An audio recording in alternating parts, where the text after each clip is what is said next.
اللہ الرحمن الرحیم السلام علیکم ورحمۃ اللہ وبرکاتہ۔ عابد راجہ چینل کی طرف سے آج میں اپنے دوستوں کو رسول اللہ صلی اللہ علیہ وآلہ وسلم کا ایک بہت ہی پیارا فرمان سناؤں گا۔ آپ دوستوں نے اسے غور سے سننا ہے۔ رسول اللہ صلی اللہ علیہ وآلہ وسلم نے ارشاد فرمایا، آدمی دو چیزوں کو ناپسند کرتا ہے حالانکہ دونوں اس کے لیے بہتر ہیں۔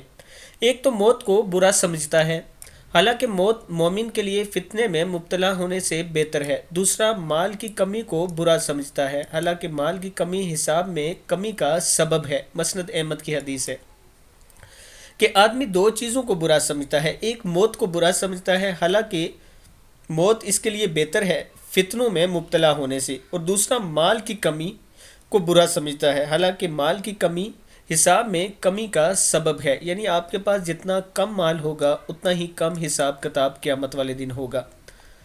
میں اپنے دوستوں سے گزارش کروں گا کہ اللہ تعالیٰ سے دعا کیا کریں کہ اللہ تعالیٰ آپ کو جنت الفردوس میں جگہ دے، اور اس ویڈیو کو بھی آپ دوستوں نے آگے ضرور شیئر کرنا ہے۔ السلام علیکم ورحمۃ اللہ وبرکاتہ۔